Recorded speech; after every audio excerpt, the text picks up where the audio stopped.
প্রিয় শিক্ষার্থীরা, ষষ্ঠ শ্রেণীর গণিত ক্লাসে শিখন অভিজ্ঞতা 5 ঐকিক নিয়ম, শতকরা এবং অনুপাত এই অভিজ্ঞতা থেকে তোমাদের সবাইকে স্বাগত জানাচ্ছি।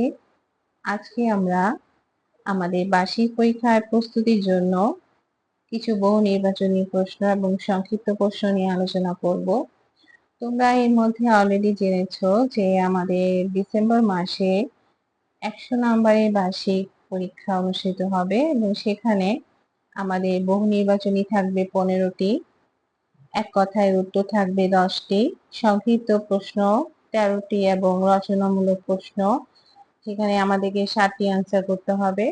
এই কারণে আমরা এখন থেকে বার্ষিক পরীক্ষার প্রস্তুতি শুরু করে দিচ্ছি। আসো প্রথমে আমরা আমাদের শিখন অভিজ্ঞতা 5 ঐকিক নিয়ম, শতকরা এবং অনুপাতে শিখন অভিজ্ঞতা থেকে কিছু নৈবেদিক প্রশ্ন আজকে আমরা শিখব। এখানে দেখো একটি প্রশ্ন। প্রথমে 8 কেজি মরিচের দাম 504 টাকা হলে 945 টাকায় কত কেজি মরিচ পাওয়া যাবে? এখানে আমরা 4টি অপশন পাচ্ছি, ক, খ, গ এবং ঘ। এই 4টি অপশনের মধ্যে থেকে আমাদেরকে সঠিক উত্তরটি খুঁজে নিতে হবে। এখানে আমরা 4টি অপশনের মধ্যে থেকে সঠিক উত্তরটি বের করতে হলে প্রথমে আমরা এই অঙ্কটি আগে রাফ করে নিব। তাহলে আসো দেখো আমরা কিভাবে কাজটি করব। প্রথমে দেখো 504 টাকায় মরিচ পাওয়া যায় 8 কেজি, কারণ আমাদেরকে বলেছে কত কেজি মরিচ পাওয়া যাবে। যেটা বের করতে বলবে সেটাকে আমরা শেষে লিখব। তাহলে 504 টাকায় মরিচ পাওয়া যায় 8 কেজি। এইখানে 504 টাকায় আমরা 8 কেজি মরিচের দাম, তাহলে 504 টাকায় মরিচ পাওয়া যায় 8 কেজি। তাহলে 1 টাকায় মরিচ পাওয়া যাবে, যেহেতু 1 টাকায় আরো কম পাওয়া যাবে সেজন্য এটাকে প্রথমে ভাগে নিতে হবে। তাহলে উপরে 8 হবে আর নিচে হবে 504 কেজি। আর যদি আমরা 945 টাকায় কত কেজি মরিচ পাওয়া যায় সেটা বের করতে চাই, তাহলে 504 থেকে 945 টাকা আরো বেশি। এই কারণে 945কে আমরা গুণের মাধ্যমে বসাবো। তাহলে 8 গুণ 945 আর নিচে আছে ভাগে আছে 504 কেজি। আমরা যদি এটাকে কাটাকাটি করি তাহলে আমরা পাবো 15 কেজি। তাহলে বুঝতে পারছো শিক্ষার্থীরা, আমাদের এই 1 নাম্বার প্রশ্নের উত্তর হবে ক, 15 কেজি। এবার 2 নাম্বার প্রশ্ন, 168 টাকায় 21টি ডিম পাওয়া গেলে প্রতি হালি ডিমের দাম কত? তাহলে এখানে 4টি অপশন আছে, 4টি অপশনের মধ্যে থেকে আমাদেরকে সঠিক উত্তর বের করে নিতে হবে। তাহলে আমরা আগে প্রথমে অঙ্কটা করে নিব। আমরা জানি 1 হালি সমান সমান 4টি। তাহলে আমাদের যে 21টি ডিম পাওয়া যায়, যে 21টি ডিমের দাম হচ্ছে 168 টাকায়। এখানে আমাদেরকে হালি ডিমের দাম কত বের করতে বলেছে, দাম কত যেটা বের করতে বলবে সেটা আমরা শেষের দিকে লিখব।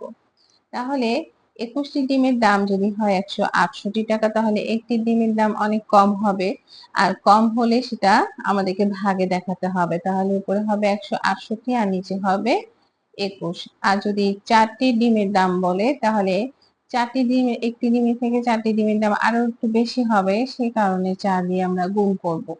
তাহলে 168 গুণ 4 ভাগ 21, এটাকে আমরা কাটাকাটি করলে পাবো 32 টাকা।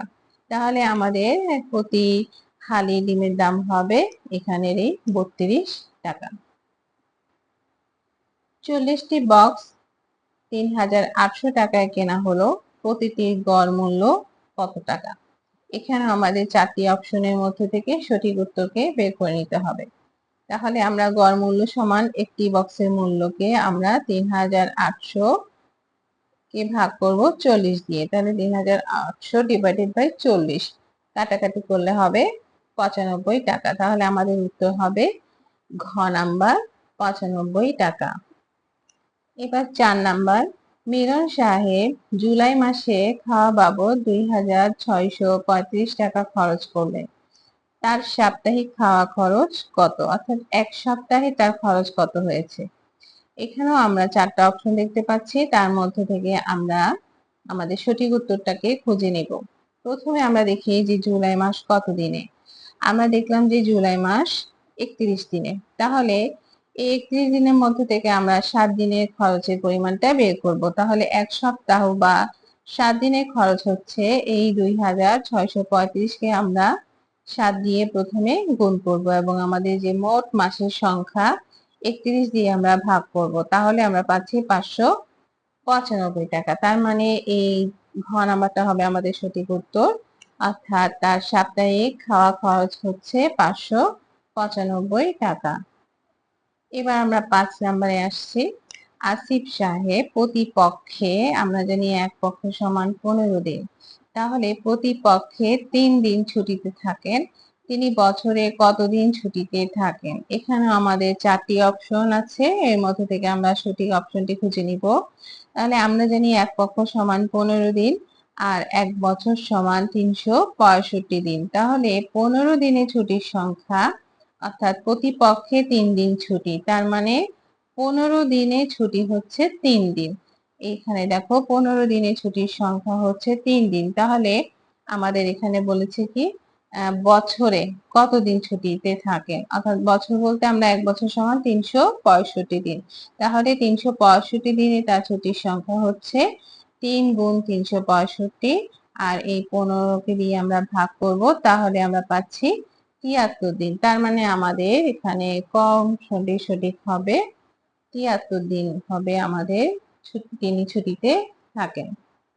এবার 6 নাম্বার, 4 জন বালক ও 10 জন পুরুষ একটি কাজ 20 দিনে করতে পারলে ওই কাজ 2 জন বালক ও 5 জন পুরুষ কত দিনে করতে পারবে? সেম আমরা 4টি অপশনের মধ্য থেকে সঠিক উত্তরকে খুঁজে বের করব। তাহলে আমরা প্রথমে দেখি যে 4 জন বালক ও 10 জন পুরুষ সমান হচ্ছে, এই যে 4 জন বালক ও 10 জন পুরুষ সমান হচ্ছে, এখানে দেখো 2 জন বালক, ওই কাজটি 2 জন বালক ও 5 জন পুরুষ করতে পারে। তাহলে আমরা এই 4 জন বালক ও 10 জন পুরুষ সমান, এটার দ্বিগুণ হচ্ছে কত, 2 গুণ এই 2 জন বালক ও 2 জন বালক যোগ 5 জন পুরুষ। তাহলে অর্থাৎ একই কাজ অর্ধেক মানুষ করতে দ্বিগুণ সময় লাগবে, এই জন্য আমরা এটাকে 2 দিয়ে গুণ করেছি। তাহলে আমাদের এখানে দিনের সংখ্যা হচ্ছে 20 দিনে। তাহলে এখানে 20 কে আমরা 2 দিয়ে গুণ করেছি, তাহলে 20 দুগুণে হবে 40 দিন। তার মানে এখানে আমাদের খ অংশটি সঠিক হবে।